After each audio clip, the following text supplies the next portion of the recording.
Good evening friends. तो आज हम क्लास 8 का गणित प्रकाश का चैप्टर नंबर 1 स्क्वायर है ना क्यूब पढ़ेंगे। सबसे पहले तो हम पढ़ेंगे कि स्क्वायर क्या होता है और क्यूब क्या होता है। ठीक है,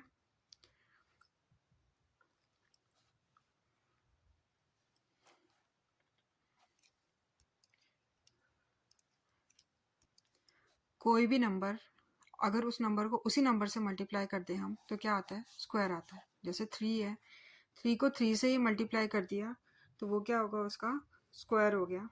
ठीक है, इसको लिखेंगे 3 का स्क्वायर। ठीक है, अब 3 का स्क्वायर क्या होता है, 3 स्क्वायर। ठीक है, 3 का स्क्वायर की वैल्यू कितनी होगी, 3 3 ज़ा 9। मतलब कोई भी नंबर लो, उसको उसी नंबर से मल्टीप्लाई कर दो तो उसको क्या होता है, स्क्वायर होता है।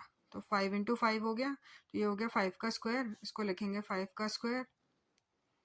5 को 5 से 2 बार करेंगे तो कितना होगा, 25। ठीक है, ऐसे एग्जाम्पल। ठीक है, 7 को 7 से तो ये हो गया 7 का स्क्वायर। तो 7 को 2 बार करेंगे तो 49। ठीक है, ऐसे ही 10 को 10 से करेंगे तो क्या हो जाएगा, 10 का स्क्वायर कितना हो गया, 100। अब ये जो हमने 9 निकाला, इसमें 25 निकाला, 49 निकाला और 100 निकाला, ये क्या होते हैं, ये परफेक्ट स्क्वायर होते हैं। परफेक्ट स्क्वायर का मतलब होता है जिनके पेयर बन रहे हैं। जैसे 9 है, 9 के पेयर बन रहे हैं, 3 इंटू 3 कुछ भी पीछे नहीं बचा है। जैसे 5 इंटू 5 तो ये इन दोनों के पेयर बन रहा है और कुछ पीछे नहीं बचा है। जैसे 7 इंटू 7 इन दोनों का पेयर बन रहा है, कुछ पीछे नहीं छूटा है। और 10 इंटू 10। ठीक है, फॉर एग्जाम्पल अगर हम लेते हैं 90 लेते हैं। ठीक है, 90 लेते हैं।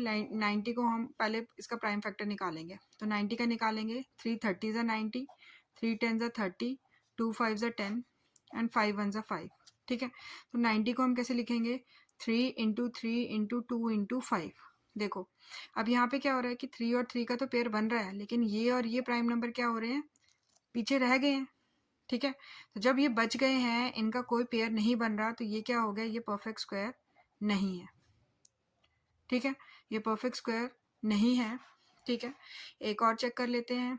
जैसे एग्जांपल दिया मैंने आपको 144। ठीक है, अब 144 का हम जब निकालेंगे तो 144 का हो गया 272 ज़ा, 236 ज़ा, 218 ज़ा, 2 9 ज़ा, 3 3 ज़ा 9 एंड 3 1 ज़ा 3। ठीक है, अब 144 में देखो पेयर कितने बन रहे हैं, 2 और 2 का भी पेयर बन रहा है, 2 और 2 का भी पेयर बन रहा है, 3 और 3 का भी पेयर बन रहा है। 2 का ले लेंगे, जिसका पेयर बन रहा है उसका एक नंबर लेना है, तो एक लिया। इनका पेयर बन रहा है, इसका भी एक लिया, और इसका भी पेयर बन रहा है, इसका पीछे कुछ बचा नहीं बचा। तो इट मीन्स ये क्या, 144 क्या है, एक परफेक्ट स्क्वायर है। और ये किसका है, 2 2 ज़ा 4, 4 3 ज़ा 12, तो 12 का है ये। ठीक है, क्लियर हुई मेरी बात। अब नेक्स्ट आते हैं हम, अब नेक्स्ट में हम बात करते हैं क्यूब की। जैसे हमने स्क्वायर में पढ़ी थी कि उसी नंबर को उसी नंबर से मल्टीप्लाई करना है। ठीक है, तो वो क्या हो जाएगा, स्क्वायर हो जाएगा, और यहाँ पे क्या लगती है, पावर 2 लगती है। वैसे क्यूब में उसी नंबर को 2 बार उसी नंबर से मल्टीप्लाई करेंगे तो ये कितना हो जाएगा, 3 हो गया। तो 3 का क्या हो गया, क्यूब हो गया। तो 3 का क्यूब मतलब 27, 3 3 ज़ा 9, 9 3 ज़ा 27। ठीक है, तो ये क्या हो गया, उसका क्यूब हो गया। जैसे 5 है, 5 को उसी नंबर से 2 बार मल्टीप्लाई करेंगे तो क्या हो जाएगा, 5 का क्यूब हो जाएगा। तो 5 का क्यूब क्या हुआ, 5 5 ज़ा 25, 25 5 ज़ा 125। अब बहुत बच्चे ऐसे कर देंगे, 3 3 ज़ा 9 हो गया, 5 3 ज़ा 15, बट नहीं, वो क्यूब नहीं है। क्यूब का मतलब 5 की पावर 3, मतलब 5 कितनी बार, 3 बार। तो 5 को 3 बार मल्टीप्लाई करेंगे तो कितना आएगा, 125 आएगा। एक और एग्जांपल ले लेते हैं। जैसे 7 को 2 बार मल्टीप्लाई किया उसी नंबर से, तो 7 का क्यूब आ गया। 7 का क्यूब क्या होता है, 7 7 ज़ा 49, 49 को जब आप 7 से मल्टीप्लाई करोगे तो कितना आएगा, 343। तो इसका क्या हो गया, 343 हो गया।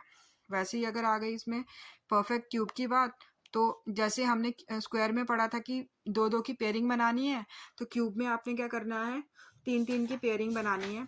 जैसे एग्जांपल मैंने आपको दे दिया कि 125 का निकालना है आपने, कि ये परफेक्ट क्यूब है कि नहीं है। तो आपने 125 का पहले तो प्राइम फैक्टर निकालना है। तो 5 25 ज़ा 125, 5 5 ज़ा 25, 5 1 ज़ा 5। तो इसके 3 पेयर बन रहे हैं। हाँ, 3 पेयर बन रहे हैं। इस 3 पेयर में से हम एक लेंगे तो 5। तो 125 क्या होता है, 5 का क्यूब होता है, और पीछे कोई भी नंबर नहीं बच रहा है। इट मीन्स ये क्या है, परफेक्ट क्यूब है। फॉर एग्जाम्पल एक और ले लेते हैं। जैसे अगर हम लेंगे 128, 128 को करेंगे तो 128 2 64 ज़ा, 2 32 ज़ा, 2 16 ज़ा, 2 8 ज़ा, 2 4 ज़ा, 2 2 ज़ा एंड 2 1 ज़ा। ठीक है, इसमें हम क्या करेंगे, अब 3 के पेयर निकालने क्योंकि क्यूब की बात हो रही है, तो यहाँ पे आगे हमारे 3, यहाँ पे भी 3 पेयर। ठीक है, लेकिन यहाँ पे क्या हो रहा है कि 2 लेफ्ट है, बच रहा है, इट मीन्स 128 हमारा परफेक्ट क्यूब नहीं है। आई बात आपको समझ में?